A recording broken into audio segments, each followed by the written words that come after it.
Inside Story Uganda, real source of political updates. Yesu yagamba nti endogoyi esobola okuyita mu katulika empiso okusinga omugaga okuyita mu nziri za Yerusalemu. So if you display brag around with your wealth, how have you acquired this wealth? Bujingo is a young man. He said, I have been in this job, this church, for decades. Bujingo is young. Wait, Bujingo also to reach your age. But I don't think that at Bujingo's age, you are bragging as you are bragging. You have been bruised. Yes, the church has survived for a longer time. But with the bruises and scars here and there.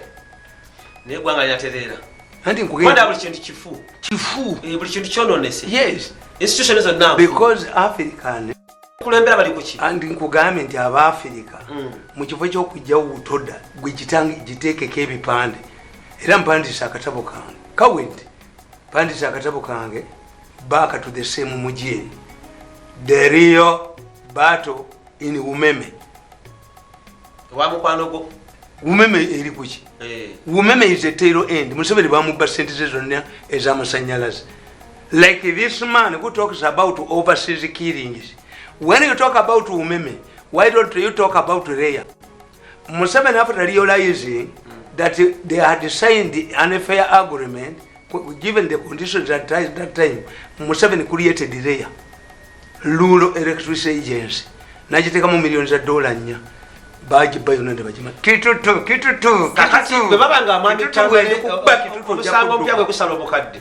Bikibanga esawa zino ebintu bene contracts Museveni za signing n'abantu zonna zibanfu. Kakati ba signing ya mafuta kinabaki. Ani ko budde amafuta nabagambye. Nabatunulidde nga ati ba signing. Nabatunulidde nga muri ku mukolo gwa mafuta. Nembagandi mwabadde nga omwana akuza degree. Okufuna the best degree from the university does not guarantee a better job. True. We have seen many countries that have huge oil resources than what you have, and who have been exploiting oil, like Saudi Arabia. Are they members of the G8? Are they rich countries? For us who follow Venezuela is single kubamu ebirombe bya mafuta. Era America jegagula. Is Venezuela a rich country? Democracy ya bula yanti jengubuza. Bakayada. In Central Africa, all countries in Central Africa had oil, which was exploited by a French company called Petrofina. For you have a total.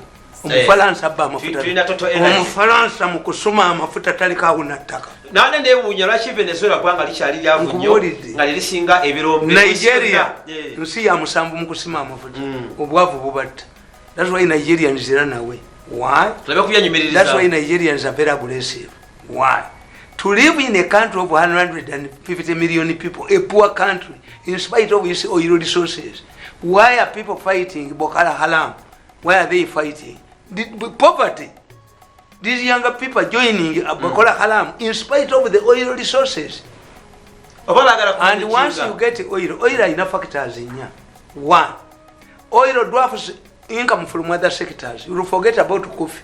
The thieves will know. We are big again. The Kuba, no Bushuma, no Bujoz, Katikari. Banayugana Bagamati, Burigabi, Madame Zungu, Savas, Yamazenga Yogera. Katiaga big on Nagarima Hotel, Katambuza proposals. What one Yagambo Kuzimbo or go to Koleka Victoria? Hey, Burimubi, Wanukati. By the time we realize in Yamafuta Mubagabi, nga tikaliyo your credit worthiness buli mwagera kujaba wale buli kitongole. Look what a person who has a salary loan wali wakasajja mu futo limukwata tane na gavuma nenga wemula tumudanga muna kuba simu yange mmwe wakawemula amwa wali chatani yo wakabanga Mr. Gentleman a salary loan ikyane kigenda namala bavu mabyanyammwe ne muli okamumva. You left my phone. Ekitegeza bino ebasayiniza tebigenda kutuyamba. No, having Uganda. You start flyovers gwe mutunulira. Abaana abasajja bali balowooza ti oluguudo lwa Entebbe Express terujja kukola. Eby'Uganda tebikola. Teruliko petrol station. Teruli suppose kwetanga dda. Yes. Kakati bakoze eki. Kati Katumba amala yalangiridde. Ti oluguudo lugenda kutandika okukola. Ne bateekayo abakuba gundi. enyondo abakuba baka wakasikira abantu papers gye bali paralyzed kati if you had borrowed money kubanga bano abali ku lw'entebe ewali hotels ewali kiti basobola zisufulinga kuziteeka ki what they will do is to kill this one. When you go to South Korea, they reached the level of the flyovers when Hyundai started manufacturing cars, and it was Hyundai that invested in flyovers. If you exhaust your oil resource with the flyovers, how can you? Why are you going to maintain the flyovers?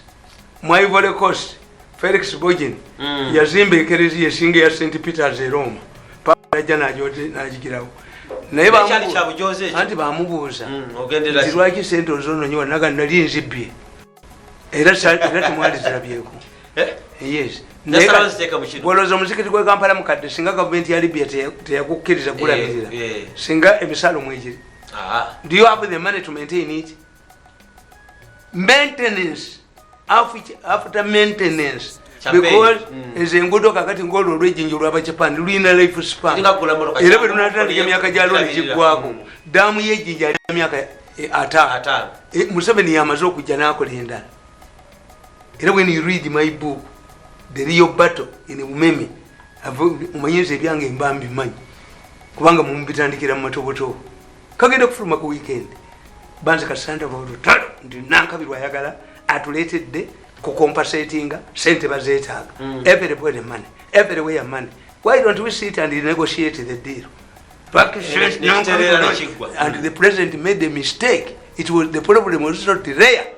Rare yina competent managers, yina ingini ya Lutwama, yina Tuheyo, ne bamugoba omusajja omukiga. Ne baleeta ababbi abana ababbira mu sente. Kakati it was not rare. Rare, it was not rare. It was the thieves, the members of the fellowship abali tebagambwako Katonda abatuyambyeko batembi abadde bajooga abantu banna beekukumi. So unless you understand these things tibuli lwolaba bukedde ngaakuba ekintu kakati nze final olwokuteekamu kano teekamu akantu ako Mwami Tamale naye nga njagala bonna Uganda omutegeeze nti eggwanga ligenda kutereera litya okusinziira ku mbeera nga bifaanana. Baakatadde mu ccupa efaanana nga ziri zemmanyidde omwani amanyi okuyonka ennywanto abaakole guno musajja eddala naye guno nkugambye ki olina omuti gwogedda guno bwe gulimu guno muti is not alcohol ddagala muti Dagala Mwami Tamale njagala okwasaganya ku nsonga y'okuba nti nno tukirabye okusinziira ku gavumenti okuba nti zonna zifudde tukitwala nti abantu bonna bakoye gavumenti ne basaza bakolagana ne opposition. Let me tell you, in fact the moment you remove Museveni, newankubadde nga naye nenkayagaza the moment you remove Museveni it will be worse. Help Museveni and me to fight the mafias and expose them. Ti organic case njiruddeko naye nga amawulire baagawa 10 billion baleme kuwandiika tevuddeeyo balalisa okuwandiika bampaka tumwebaza n'agenda n'agoba gundi n'agoba hajjati mukwaya ye ataalwana ne katuulawo mbuya ate obujulizi era bivuddeyo kati buli wamu wonna basaasaanyiza n'omuwala gwe batta naani tebivuddeyo. Buli kintu kirimu obubbi e Uganda wano abasomesa bazibba nkukubira mitingi y'abakyayina wano giyiteeka olaba eyali alamuza emitima omutima gwe gugula nakakoze eggulo. I knew that this thing will explode because nze mmanya nti amu strategist kati kana akatabo okalaba kemaliriza nako katabo kano okalaba killing a doctor to save a cobra nakateekako byandala bamusaddakidde bwereere ye kali kaliga tabbanga naye nga nze ndi byandaala mbakunkumula envunyu mu matu byandaala omugaga nemuwaliwo kano kaleega obutuwaako bwekati kekasi kanuka obusuma ako tekabba ne babba ne bonna alabukubye ebbalayo anti kakati mwe kyemwerabira emyaka gya Museveni emeka egy'obukulu gyamaze mu buyinza 36 kakati atuuse kati bensobi gye baakola kati atuse tulitaya ababbi agenda nabo tagenda kuleka mubbi waggulu. Prime Minister tugambe nti akati atandika butandisi tubuhabulwa Museveni yamaze ati buhabulwa yakulembera yatandise mugende ku Tamale Mirundi official kuliko abasajja nga baga nti omusoga tayinza kufuuka chief justice bali bateesa okuba bagemeire kale bakubye bagemeire paka le bamulese n'omwana okuga nti yatta omwana emakerere nze nga bakubamba manyi mugigendeko desati ati majiji nebaga nti bagemeire tasobola omusoga tasobola kufuuka chief justice. Lwaki? Ndi mugende mukakebereko busosoze tekitegeeza obusosoze lwaki bungi nnyo alla amukubye balayi mu kibibi alla amubye bw'oba ne fitina alla akuwanulayo ng'abasumba bano alla bw'agenda obbawanulayo mulabe ekkanisa zaabwe nga zifuuse bakijjulula bugingo nabumuwaosoma akataba kola yagamba nti Uganda is a paradise bugingo yantunuulidde bwati naga kana akasajja bino ebyuma biri mu ggwanga muno yagamba nti tuli seefu waliwo ali seefu muganda wange oyo yabadde anjogerako yabadde amanye nti omulaba nga mukenka nga muleeba nga mulaba good you are not a servant of God. A servant of God cannot pursue personal vendetta to a younger man. You said that you had your church has outlived bugingo is young will also abaganda batuga nti omwana muto takolimirwa mwana muto ngati yamuteekateeka. What could be the problem now? Ye bugingo kati amumanyi atoli yamuteekateeka mentawe ye mentawe Godfather nalibye bugingo azinira ne mu ntebe bwati nanga ni ali kuba Godfather babasanyira yanga ni lwaki yonjagala nnyo kubanga zimune mbadde sikumanyi naye nga abantu bebambulira ne muganda nayo omanyi ffe mbi tulimu oluhoozi nkwagalya tulimu oluhoozi tulimu oluhoozi bano lwe baagala okukuula bano abeeyita abeekitala abawedde ku mpagala balooya balina meeting olwaleero mukituuze nayo ngikwate olwaleero wamma temuyinayo olwaleero wamma temuyina meeting enda oba mugituuze oba temugituuze ate tebinkwatako omusango mugukanyukewo mu mpone ndyoke nyambalagane na bano bapasita abatwerijjemu bino ebyuma byajja kulema ate banabijjawo badde babuuza mandeeti omulezi gyeyagijje mwabalimu oluhozihozi ogenda okunegotiatingamuku n'akiwulira general and horses ali egundi ate Minister of Foreign Affairs obadde osubira wa musabo badde basubira wa Foreign Affairs nabaganda Minister of Foreign Affairs tatumuwa Rwanda why President Kagame olutuno lyokero lyemu didn't you fight our father? Are you related to Okero Lutwa you fought in the bush? Nabagati omuntu eyajazamanya sewe banja kamba somereka kati batekawo wachawo agende wala yotomutumayo nkogamba bitibadde personal nnyo. Once upon a time there lived only one Shikobula in the entire city of Rome. As economic dynamics dictate, a pure monopolist enjoys a lot of privileges, while he remains the sole provider of service.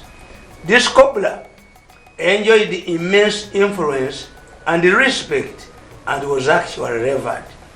Like other celebrities, the cobbler lacked discipline and often engaged in wrangles, fighting in bars and snatching other men's spouses because of his unique services in town. During one of his regular brawls, he killed a fellow patron and was arraigned before court. During the absence from the city, those with the need of the service suffered, and nobody took advantage of it, making him even more important. The day the cobbler was going to be sentenced, the courtroom was filled to capacity, and others followed the proceedings from outside. Before passing the verdict, the judge perused through the evidence, incriminating the cobbler beyond reasonable doubt. It was clear that he was going to lose the case. The judge, however, asked the cobbler to take part in mitigation, why he would not be penalized in accordance with the laws of Rome. The Roman tradition was that once convicted, he would pay by his own life death sentence. It was at this juncture that a man inside the courtroom stood up to raise an issue. I quote him. "I have something important to tell you, my lord," he said. The judge allowed him to proceed, and the man continued. "As you know, this is the only cobbler in this city. His demise will mean that we shall lose his services forever. All of us here know that if he dies, we shall suffer." The judge asked him what the court ought to do, given the crystal clear evidence against the cobbler, and in the face of the Roman tradition that had to be maintained. The man stood up again and clarified that although the Roman justice required the convict to be killed, it did not mean that the killer himself would die. This meant that what was needed was to kill a person to satisfy the spirit of the dead. Therefore, under this arrangement, the cobbler could be saved by killing another person in order to satisfy the spirit of the one killed. The question was raised as to who would be killed instead of the cobbler. The man argued that since there were many medical doctors in Rome, one should be killed in order to save the city's only cobbler. The suggestion was taken unanimously, and one of the medical doctors was killed to save the cobbler who had actually committed the murder, because he was the only cobbler. Police side the above anecdote reminds me of the side boss Grace Apollo, how she executes her official duties. In her wisdom, she can leave the culprits to go scot-free and arrest or harass the innocent one. She kills, in inverted commas, the innocent medical doctor in order to save the powerful corrupt official in government. She does not premise her judgment on fairness, as the Roman judge abandoned the traditional Roman practices of fairness. Let me be clear. The Katosi Road saga has attracted a lot of debate. However, Akulu deliberately shielded the wrongdoers. This has been a hard practice, using a network of shrewd young men in both inside and outside the government who control the media in Uganda. They direct their focus to the medical doctor, leaving the murderer, cobbler, to escape justice. Any sensible person with such evidence on Katosi Road would know that Byandala wouldn't be taking the media attention as received. The first culprit to face the attention of any balanced or impartial director of Side D would be the managers of Housing Finance Limited. Housing Finance is not a bogus company. It is well known in Uganda. This means that by granting the guarantee, it had confirmed that it was a credible company. Why do we have guarantees? This is derived from court. If a person is going to be granted bail, he must present credible sureties who can guarantee that he will not escape if given a bail. Housing Finance was used because it was a reputable company in Uganda, capable of refunding the money. They did not use a suspectable company. Under the same court rules of bail, if those who stood surety to a person realize that the person would not be trusted, they go back, go to court and withdraw their responsibilities. And therefore, the person loses the bail rights. When did the managers of Housing Finance realize that the company they had guaranteed to construct the Katosi Road was a bogus company? Secondly, does Grace Akulu tell us that Byandala, as the responsible minister, was part of the housing deal? Why is it that her colleague Robert Kabushenga in the New Vision does not reveal this evidence in his negative stories about Byandala? The second culprit is the Solicitor General. As stated in the confidential report, he was a representative and expert on detecting fraud, has all of the necessary facilities to detect fraud. Why is he not mention the New Vision article. Actually, both Grace Akulo and the newspaper editor, Kabushenga, do not reveal Minister Byandala's direct involvement. Furthermore, one of the managers of INURA was facilitated with $50,000 to travel to USA to verify the credibility of the company. This man did not travel and did not refund the money, which is an offense. Why is it that he does not feature in any of Kabushenga's New Vision stories? Why has this not attracted the attention of Grace Akulo, whose docket involves crime investigations? This, in my opinion, relates to the Roman case.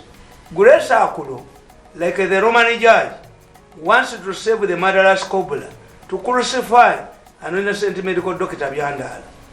Once the involvement of housing finance managers is revealed, and the man who did not travel to USA, then Byandala will not succeed. In order to protect the housing finance managers, the Solicitor General and the other culprits, Grace Akulo targets Byandala. Ayumukama ogulumizibwe katonda weggulu ayimukama ogulumizibwe enensi y'abajulizi. Bw'osomya kitabo ekyo naki njagala osokomola okugumiza eri omulabi akati omuntu ng'oyo ne bakuwa $5,000 ejja $. Teyatambula ogende muyinula mwali okulabika nti kampani anti lwaki tavaamu kakati kankubuulire bo kye baali tebamanyi kati kiba kikwewuunyisa okuba kino waali alya butaala tatambudde n'emitwalo tebamanyi and that is a lot of money. bo kye baali tebamanyi nti miso yali yatandikibwa dda $5,000 linnyenyenyoka kasente mu biseera bino alina kampani endeeyi anti kankubuulire bonna baali babbi era tubakutte kati mujja kulaba abadduka naye ebyo wayinula omukyala tasobola kubiraba biseera mujja kulaba ebizimbe ebikurirwa ku nnyundo mujja kulaba omukyala kajina yandibadde ayamba ku nsonga mujja kulaba abasajja beegeja kwegaana ebizimbe mu Kampala iyo omuzimbo bingwa wange siyangu hapana siyangu waliwo eyazimbye Freedom n'agiteekako Freedom bagambe kyasebalamu Freedom City ekizimbe bakimanyi nanyini kizimbe ekyo Misiri kimanyi era obudde bunaatera okukya bannanyini byo balabike bannanyini byo bajja kulabika badduka olabe bwe bagula ennyonyi empangise kyataddi puleni nze mbeewuunya mufunye n'omu ku mmwe asobola okubeera marketed mu bantu mumukuba naye muli baloge kubanga the devil is better than the angel. You don't know. Nze nabagandi n'ebintu bibiri. Why do I support Museveni? Security yange weeri, motoka weeri, n'omusaala gyo baaguteeka ku sikola myaka 8 sikola tebasobola kunkwata bagendeyo mbwe ebyuma bimugjeeko n'abagamba mbwe ebyuma bikette opposition n'agamba opposition mbeketera ebyuma bikettemu buba biwekandiko musajja n'agamba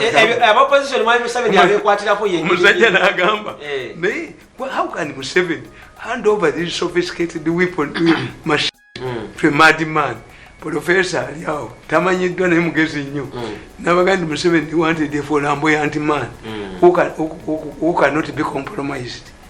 Bajja ne baŋŋamba tukuwe ssente omuwenga bifu omuvera arrogant man very arrogant nti abo benkubye bapasa bayinza okutuma ewanga omuntu nyondo mu mutwe tulina kubagana paka nyondo mu mutwe ewanga balinyibwa omuntu n'omukazi tasobola kinyegako nze kankubuulire okumanya nze security yange ne bwe mba ntudde mu ddiiro omukeeka ne gugwa nkukuba omuggo mulimu ki buli wentula bwe nti mu ntebe yange nentula bwe wana emabega wabeerayo ennyondo mu nsawo muno ezimu ku nguudo ezikyasinga okuba ez'ebbeeyi omulembe guno ng'oggyeko olwa express highway olw'ekatosi kilomita ezibakola 7 Namboze yaleekaananga ngendegeya Museveni yatulimba omanyi bannamboze nga baleekaana Museveni oli yalimba ab'ekatosi koza ababbi bakozesa bannamboze kwekiyita reverse psychology Museveni ate mangu ssente kakati gobuze ekibuuzo mbagambe nti process y'okukola oluguudo kati ono solicitor general anti yakola endagaano ne housing finance ne garantinga bwe baba batubasasula abo bakyakola ki mu bitongole kati eki nabagamba nti obukulembeze bulinga mpuuta mu nnyanja etomera amaato g'abavubi bwe gaguwa bweseka naye nga temanyi nti zino embaawo zezigenda ojokera mu gundi mu sigiri embaawo z'amaato katolaba okumanya abagwaga bamwe tabazibu kati bagamba mbu department ya gundi ejibwewo the lawyers have said bani nakalimazi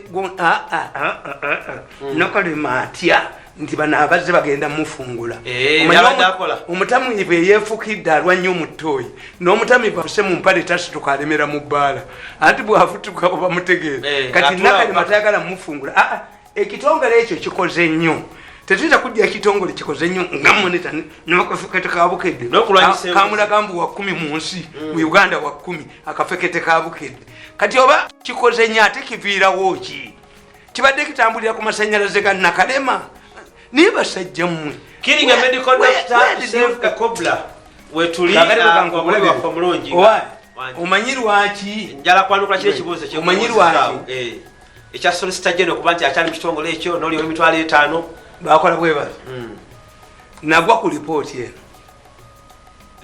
nagwa ku report eno miso nga tebo ogiraba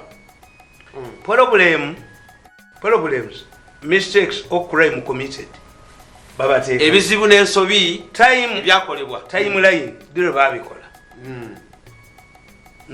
person is responsible abavunanyizibwa and evidence esiye black book ya semogerere nekijja muyinula ngamba eringa Abaganda tebanna bagobayo n'enkisomayo kakati leya yina report gundi ye yakola muli agonja yasooka n'awandiika bulungi nnyo ng'alaga obubbi kati mu punishment nga webabbira $1 emiliyoni eya $abagamba kusasula miliyoni emu ya Uganda kakati nze nakwata kiri kye yasooka okukola kiri ekinyusi nenkitereka ate mbisaasaanya nnyo ate ebintu ebisinga obungi n'ebyuma biri mu kkanisa mbalagirirayo ebyuma biri mu kkanisa